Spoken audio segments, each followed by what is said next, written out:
কি বানাবো পটলের দোরমা। তার জন্য পটলগুলোর ভেতর থেকে স্কুপ দিয়ে এটাকে পুরো ভেতরটা বার করে নেওয়া হয়েছে। এটা আপনি ছুরি দিয়েও করতে পারেন বা স্কুপ দিয়েও।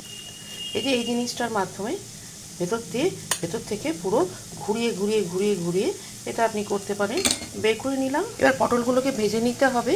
এটা দুরকমভাবে করা যায়, ভেজে নিয়েও করা যায়, না ভেজেও করা যায়, পুর ভরে পরেও ওর মধ্যে দিয়ে ভাজা যায়। তো আমি কি করি, আমি আগে পটলগুলো ভেজে নিই। এগুলো ভালো করে ধুয়ে পরিষ্কার করে ভেতর থেকে বের করে নিয়েছি। এবার রেখেছি ভাজবো। এবার কড়াইতে পটলের যে ভেতরের অংশটা, আলু সিদ্ধ, আদা পেঁয়াজ মশলা আর দেবো চিংড়ি মাছ। আপনি পনিরও দিতে পারেন। আমি চিংড়ি মাছ দিয়েছি, নুন মিষ্টি হলুদ। আমি আদা পেঁয়াজ লঙ্কাটাকে এখানে পেস্ট করে নিয়েছি। এবার নুন হলুদ মিষ্টি আদা পেঁয়াজ রসুন দিয়ে আলু দিয়েছি, ছোট দুটো আলু দিয়েছি, দিয়ে চিংড়ি মাছ আদা পেঁয়াজ রসুন লঙ্কা আর পটলের ভেতরের অংশটা, আর ছোট দুটো আলু দিয়ে এটাকে করেছি। এর মধ্যে আরেকটা জিনিস দেবো, সেটা হচ্ছে নারকোল। আমার কাছে ডেজিকেটেড কোকোনাট আছে, দোকানে প্যাকেট করে পাওয়া যায়। যদি কাঁচা নারকোল না থাকে ওইভাবেও দিতে পারেন। এই যে এটা দোকানে কিনতে পাওয়া যায় ডেসিকেটেড কোকোনাট। তাজা নারকোলই না থাকে এটা দিয়ে কাজ চলে। আমি সবসময় আমার কাছে এই প্যাকেটটা থাকে।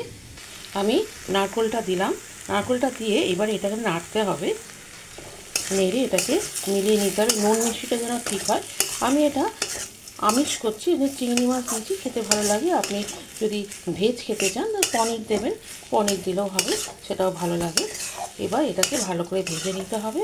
ঝালটা আপনাদের যে যেমন ঝাল খায় সেভাবে করে এটাকে ঠান্ডা করতে হবে। নুন দিলাম, চিনি দিলাম।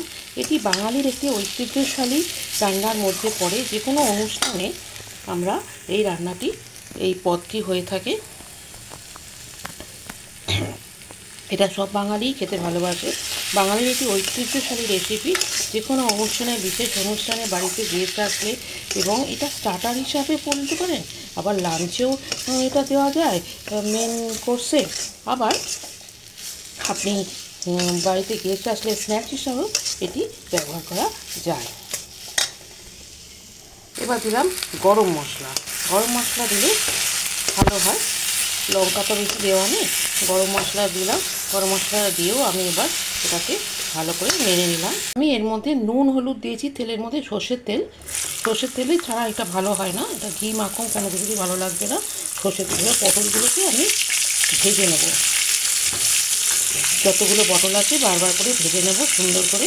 প্রায় অর্ধেক ভাজা হয়ে গেছে, আর একটু ভাজা হবে। একদম পুরোপুরি এটা ভাজা হয় না।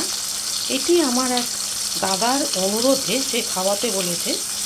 ভাজা হয়ে গেছে, ভাজা কমপ্লিট। এবার ঠান্ডা করে পুর ভরবো। এটাও ঠান্ডা হয়ে গেছে। এবারে পটলটাও ঠান্ডা হয়ে গেছে। এবারে এই যে চিংড়ি মাছ দেওয়া এই পুরটা, এটা আপনি এইভাবে রোল করে এর মধ্যে ঢুকিয়ে দেবেন। তাহলে ঢোকাতে খুব সুবিধা হবে। চামচ করে অতটা সুবিধা হচ্ছে না। এই যে এইভাবে হাতে করে মুঠো করে নিয়ে মুইঠা মতো করে এর মধ্যে ঢুকিয়ে দেবেন। তাহলে ভাজা হয়ে গেছে। এবং এর মধ্যে ঢুকিয়ে দিলাম। যতটা পারবেন বেশি করে ঢোকাবেন, খাবার সময় ভালো লাগবে, মুখে পড়বে, যাতে ফেটে না যায় সেটাও লক্ষ্য রাখতে হবে। এইভাবে পুরো ঢুকিয়ে দিলাম এবং ভাজা হয়ে গেছে। এবং পটলের এইভাবে আমার এই পটলের দোরমাটা রেডি। এবার এটাকে আমি আমার প্লেটে, সার্ভিং প্লেটে আমি এটাকে ড্রেসিং করে দিচ্ছি, সুন্দর করে সাজিয়ে দিচ্ছি। পটলের দোরমা আমার রেডি। আপনারাও বানিয়ে ফেলুন, বানিয়ে সবাইকে খাইয়ে ফেলুন। এবং বাড়ির স্ট্রিট ফুড খেয়েই বড় হচ্ছে। একটু খাটনি হলেও জিনিসটা সুন্দর হয়, খেতে ভালো হয়, দেশি খাবার। আপনারাও বানান। ভালো থাকবেন, সুস্থ থাকবেন। নমস্কার।